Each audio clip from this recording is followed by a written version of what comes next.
Hello, and welcome to my rebuttal to my opponent's 41-minute long opening argumentation. My opponent made a huge tactical blunder when he created a 41-minute long opening argumentation. My rebuttal to that argumentation is here and now, and I'm using less than 10 minutes to rebuttal it because he has enough logical fallacies that we get to be skeptical of his conclusions. That being said, he has to rebuttal my opening and rebuttal my rebuttal in less than 19 minutes, and then if I rebuttal that, he has one more video left to rebuttal that. And if I rebuttal that, he has no more videos that he can make to respond. So I'll always have that advantage that he lacks. Huge blunder.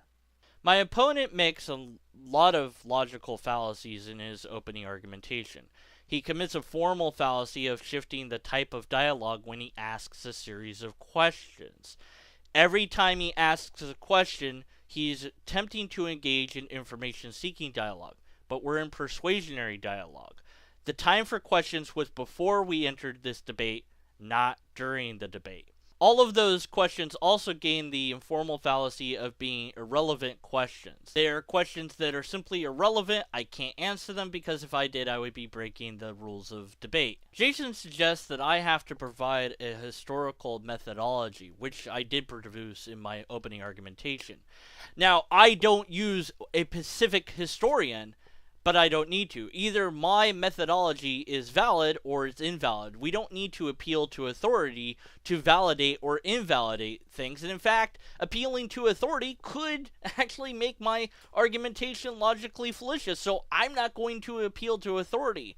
I looked up how historians analyze history, and both Wikipedia, which I know isn't a great source, but it is a source, and the secular historian that you quote pretty much agree with how I said historians go after history. Their wording is more complicated than mine is. I tried to simplify mine down. So at best, during my opponent's rebuttal of my opening, he could maybe get me to withdraw my ideas of how we examine history, but that won't affect my argumentations at all. Then we have cherry picking of a biblical scholar. Don't care what a biblical scholar says, doesn't matter. They're an authority source, and it is cherry picking because every biblical scholar, except for maybe 2 or 3, is going to already agree with your position. It's kind of like going to a Quran scholar and saying, hey, do you think the Quran is real and really history? Yeah, I do. Of course I do. It's really nothing but cherry picking. If I was to say, well, Richard Dawkins believes that biological evolution is true, he is an authority figure in biological evolution, therefore biological evolution is true, it would be the same sort of fallacy. Nothing more than an appeal to authority, and in this case, a cherry picking of an authority who's going to agree with your conclusion. We also have a huge red herring dropped in the middle that also has poisoning of the well. Oh, these atheists out there treated this guy badly. I don't care what they did. It doesn't matter. It's irrelevant. So what? Don't care. It's not relevant to the discussion. Nothing more than red herring and an attempt to poison the well. Shame on you for doing that. Really? I mean, that's like me going, hey, look, the Catholics are still telling the Africans to not use condoms because they don't like that, and therefore that's bad. I mean, yeah, that's great. We could talk about that, but not now. This is not the time nor the place. Doesn't belong in the debate. Is nothing more than a red herring and poisoning of the well or attempting to poison the well. So I'm using Michael Licona's A New Historical Approach, IVP 2010, page 109, 111. He has a criteria for investigating history that secular historians use, and here's the criteria. Number 1, explanatory scope. This means we look at the quantity of facts that our hypothesis accounts. The hypothesis that has the most relevant facts has the best explanatory scope. Second, explanatory power. This looks at the quality of the given facts. If you can explain your position with less ambiguity, then it has better explanatory power. If one has a strong presence, but some information missing. You may get some due to the nature of the patchiness of history. Plausibility. The hypothesis conforms to the background knowledge better than other positions. We look at the opponent's view and see if they are confirmed by anything in history or today by the sciences.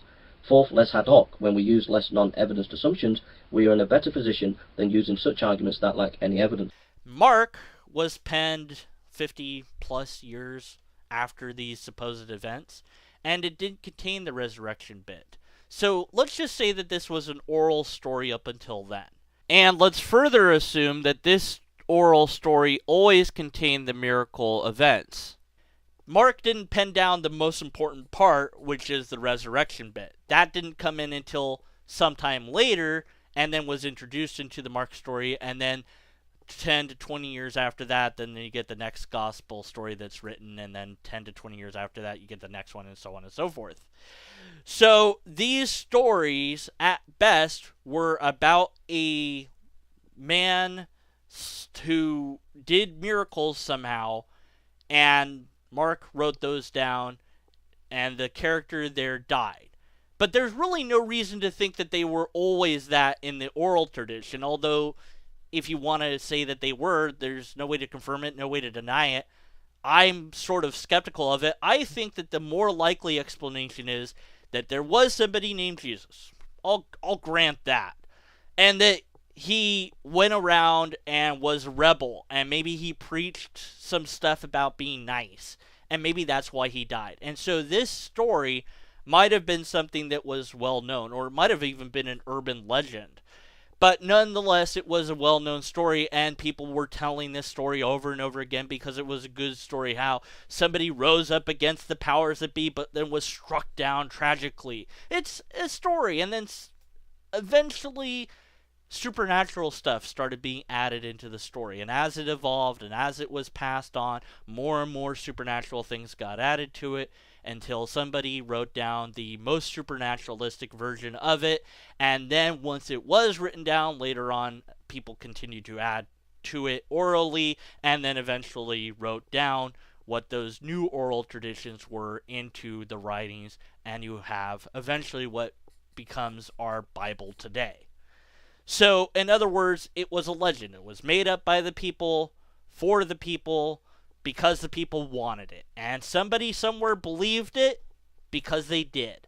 All your weak apologetics that the Jewish people didn't believe in bodily resurrection, first of all, is an outright lie. The Pharisees believed in bodily resurrection, so there were Jewish people that believed in that. But even if it was true, it wouldn't matter. People could believe stuff that they want and change their beliefs all the time.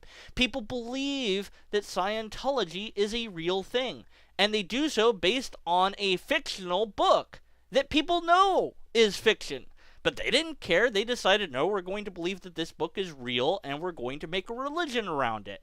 And then we're going to pretend like the book really is real. So it's not impossible. So when we look at the real history of Mark, how late it was written, finally penned down, we find that although it's supernatural in nature, and we would already classify it as myth already, it ends without any resurrection. And then that story gets added in later, which means that the resurrection story was not part of the original oral story, which means even if we assume that this supernatural stuff really did happen, that we still have no resurrection. And this means that our answer is still no and no to these two questions.